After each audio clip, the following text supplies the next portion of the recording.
नमस्कार, मैं जितेंद्र चतुर्वेदी। अरविंद केजरीवाल अब क्या करेंगे? दरअसल ये सबसे बड़ा सवाल है जो न सिर्फ उनके बल्कि उनकी पार्टी और सरकार तीनों के सामने खड़ा है। और ये इसलिए क्योंकि अब पुनः मूसको भाव वाली स्थिति हो गई है।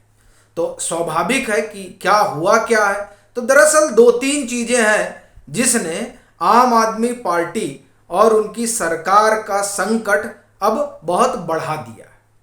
एक तो अध्यादेश वाला ही मसला जिस पे वो दोहरी मार झेल रहे हैं, और एक तरीके से एलजी के पास अब वो तमाम शक्तियां वापस आ गई हैं।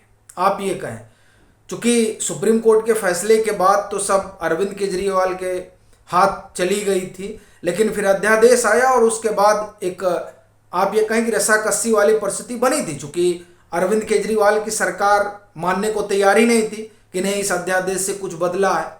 वो तो ये कह रहे थे कि नहीं, कॉम्पिटिटेंट अथॉरिटी हम ही है, चूंकि फैसला है सुप्रीम कोर्ट का।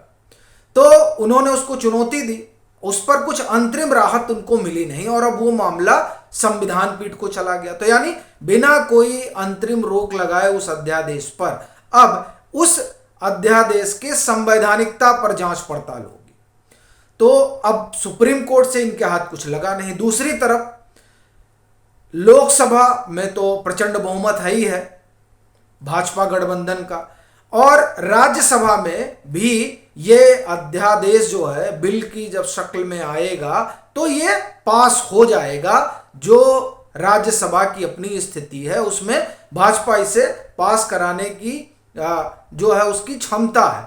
मान लीजिए कि अगर वाईएसआर कांग्रेस और बीजू जनता दल इसमें नहीं भी हिस्सेदारी लेते हैं तो उसके बाद 112 की 11 की स्ट्रेंथ होती है। उस स्थिति में भी भाजपा अपने गठबंधन के साथ इसे पास करा ले जाएगी। यानी हर हाल में जो परिस्थिति बनी है उसने अरविंद केजरीवाल के लिए समस्या खड़ी कर दी है।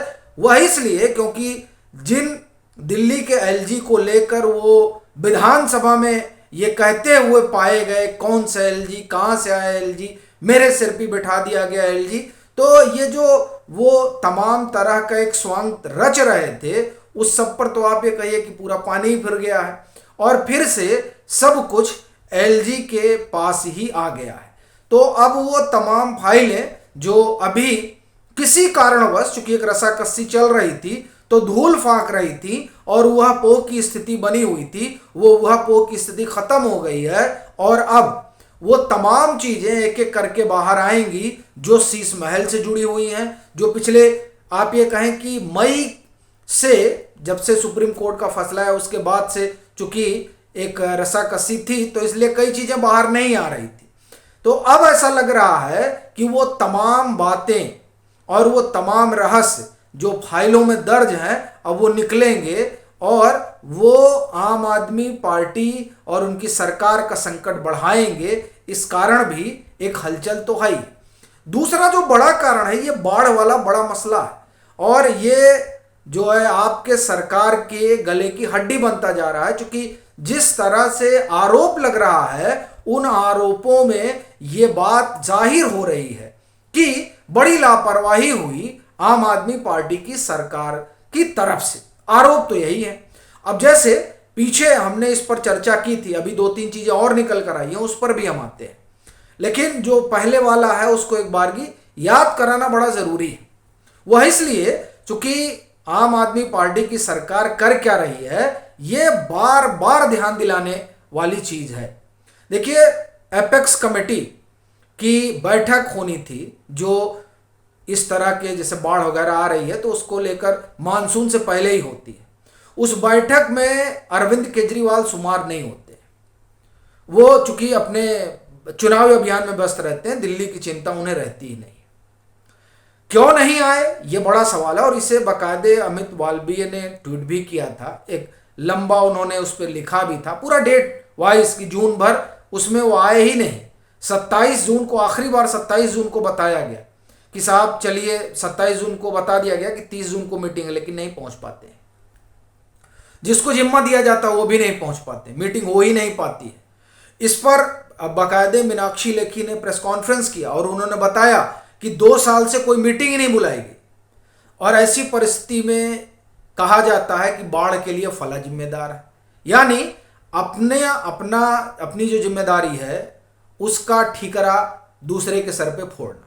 एक तो ये बात। दूसरा, अभी जो दो बातें सामने आई हैं वो ये कि कोई 8 साल हो गया है, सफाई ही नहीं हुई, 6 फीट की गाद जम गई। अब बताइए, 6 फीट की गाद। और ये हम लोग ये बात करते रहे हैं कि दरअसल दिल्ली में बाढ़ जो आई है उसकी 2-3 वजहों में एक ये भी है कि उसकी जो तलहटी है वो उथली हो गई है। बताइए, जब गाद वहां जमा हो रही है तो इसको कौन हटाएगा? फिर ये भी चीज निकल कर आई कि कोई 47 लाख रुपए के आसपास, चूंकि ये जो आईटीओ बैराज, इसका मेंटेनेंस और फंक्शन जो है वो हरियाणा के पास है, तो हरियाणा के पास है तो अपना मेंटेनेंस चार्ज होता है, वो कहा जा रहा है दिया ही नहीं गया। ये भी एक आरोप लग रहा है। हालांकि इस आरोप को आम आदमी पार्टी की सरकार खारिज कर रही है और करे कि नहीं, हमने इस साल मतलब वो 3-4 साल बता रहे हैं जब उन्होंने कहा हो हरियाणा की सरकार से कि हमें ये वापस कर दीजिए, हम खुद ही मेंटेनेंस देखेंगे, तो ये कह रहे हैं कि नहीं वो लोग तो दे ही नहीं रहे। जो भी हो, लेकिन जो आरोप लग रहे हैं आम आदमी पार्टी की सरकार पर वो बहुत गंभीर लग रहे हैं। फिर 6800 करोड़ रुपए की बात तो मैं जब भी बाढ़ के मसले पर आऊंगा तो करूंगा, चूंकि ये जो है ये बड़ा मुद्दा है कि 6800 करोड़ रुपए यमुना की सफाई में खर्च होते हैं और यमुना साफ ही नहीं होती, और जब छठ आता है तब लग जाते हैं उसकी सफाई में। तो ये 6800 रुपए गए कहां, कौन डकार गया? ये बड़ा सवाल है जो अरविंद केजरीवाल की सरकार के सामने खड़ा है।